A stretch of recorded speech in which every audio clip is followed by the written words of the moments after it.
Dear students, nature of management part 3 के अंतर्गत आज हमारा जो टॉपिक है जिस पे हम डिस्कस करने जा रहे हैं वह है प्रबंधन एक प्रणाली के रूप में या मैनेजमेंट एज अ सिस्टम। मैं doctor Archana Tiwari, assistant professor business administration, SPC government college Ajmer. अब जब हम मैनेजमेंट के सिस्टम के रूप में इसकी बात करते हैं तो इसे हम सिस्टम अप्रोच टू मैनेजमेंट भी कह सकते हैं, और यह अप्रोच बेस्ड है जनरल सिस्टम थ्योरी पर या जीएसटी पर। एक सिस्टम क्या होता है, सबसे पहले हमें यह समझना होगा।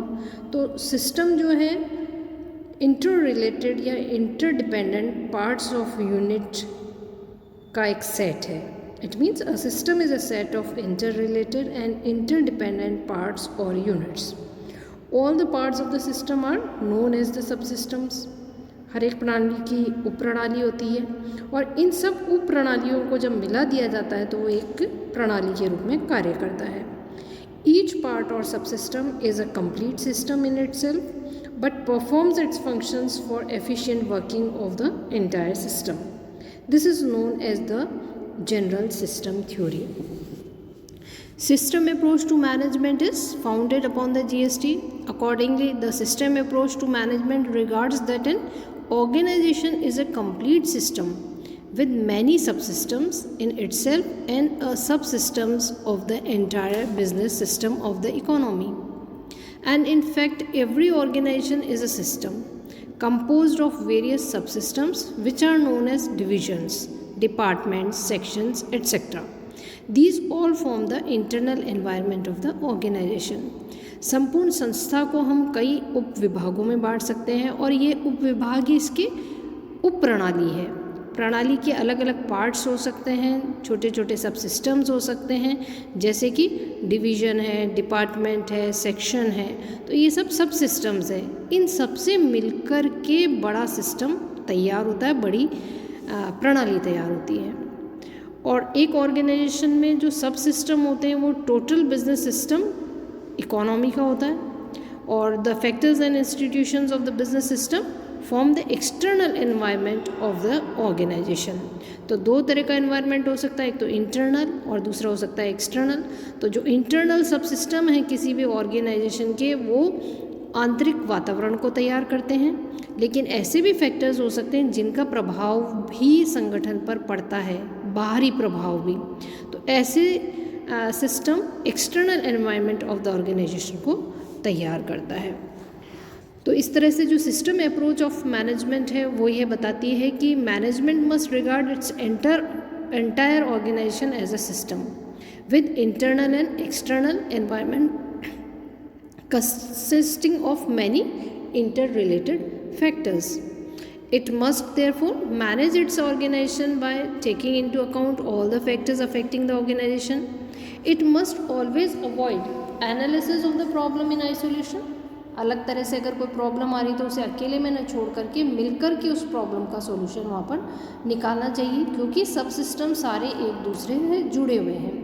यदि आप सिस्टम को और समझना चाहते हैं तो सिस्टम या प्रणाली हमारे ह्यूमन बॉडी को लेकर आप समझ सकते हैं। जैसे कि हमारी ह्यूमन बॉडी है, पूरा जो स्ट्रक्चर है बॉडी का केवल एक पार्ट से नहीं, आँख भी है, नाक भी है, बाल भी हैं, कान भी हैं, ये सब क्या सब सिस्टम्स हैं, हार्ट भी है, लंग्स भी हैं। तो ये सारे सब सिस्टम्स मिलाकर के एक बड़ा सिस्टम यहाँ पर बॉडी के रूप में तैयार हुआ है।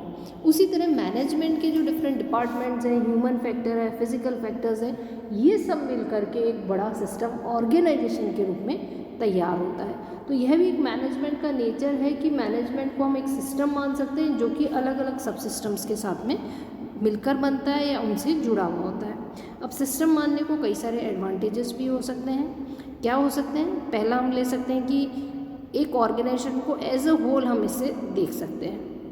दूसरा इसका एडवांटेज हो सकता है कि it determines the effect of one part और element on the other part of the organisation. एक पार्ट का दूसरे पार्ट पर, एक विभाग का दूसरे विभाग पर प्रभाव पड़ता ही है, और इसी प्रणाली की वजह से इन प्रभावों को समझा जा सकता है।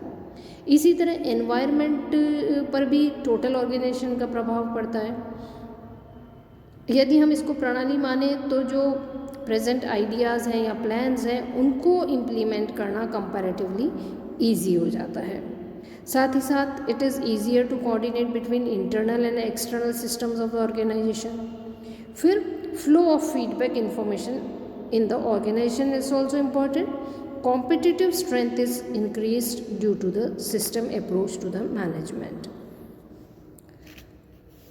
और अगर मैनेजमेंट के नेचर की बात करें तो और नेचर इसका हम सोशल रिस्पॉन्सिबिलिटी के रूप में ले सकते हैं, क्योंकि मैनेजमेंट को एक यूनिवर्सली एक्सेप्टेड सिस्टम माना गया है, कॉन्सेप्ट माना गया है। तो मैनेजमेंट की सोशल रिस्पॉन्सिबिलिटीज़ भी हैं जिनको कि एक मैनेजर को पूरा करना पड़ता है। सोशल रिस्पॉन्सिबिलिटी का मीनिंग क्या है? To pursue the responsibility to businessman's decision and actions taken for reasons at least partially beyond the firm's direct economic and financial interest. Or in other words we can say social responsibility refers to the obligation and duties of the managers towards the various stakeholders in the organization. यानी कि जो संगठन में काम करने वाली विभिन्न प्रकार के पक्षकार हैं, साथ ही साथ बाहर के पक्षकार हैं, उनके प्रति मैनेजर अपनी ऑब्लिगेशन या ड्यूटीज़ को पूरा करे, यही सोशल रिस्पॉन्सिबिलिटी है। अब किस किस के प्रति वह अपनी रिस्पॉन्सिबिलिटी पूरी कर सकता है? सामाजिक उत्तरदायित्व, प्रबंध का सामाजिक उत्तरदायित्व सबसे पहले हम ले सकते हैं शेयर होल्डर के प्रति, डिबेंचर होल्डर के प्रति, क्रेडिटर्स के प्रति, कस्टमर्स के प्रति, एम्प्लॉयज़ के प्रति, सप्लायर्स के प्रति, कॉम्पिटिटर प्रतिस्पर्धियों के प्रति, अदर फर्म्स के प्रति, ट्रेड एंड प्रोफेशनल एसोसिएशन के प्रति या लोकल कम्युनिटी के प्रति भी उसका सामाजिक दायित्व हो सकता है। साथ ही साथ संगठन को सरकार के प्रति भी अपने सामाजिक दायित्व को नहीं भूलना चाहिए। गवर्नमेंट के जो रूल्स एंड रेगुलेशंस हैं उनको इम्प्लीमेंट करना मैनेजर का काम हो सकता है। इसी तरह इंटरनल कम्युनिटी है, उसका भी सोशल रिस्पॉन्सिबिलिटी इसको पूरा करना चाहिए। जो एम्प्लॉयज़ काम कर रहे हैं संस्था में उनके लिए वर्किंग कंडीशंस अच्छी उपलब्ध करवाई जानी चाहिए, उनके लिए जो एवेन्यूज़ हैं वो प्रॉपर होने चाहिए, उनके फैसिलिटीज़ उनको प्रॉपर दी जानी चाहिए, उनके जो वर्किंग कंडीशंस हैं उनको डे बाय डे सुधारना चाहिए, सैलरी या उनको पेमेंट टाइम पे मिलना चाहिए। तो ये सोशल रिस्पॉन्सिबिलिटी एक मैनेजर की हो सकती है जो कि मैनेजमेंट को as a social responsibility nature के अंतर्गत लाता है।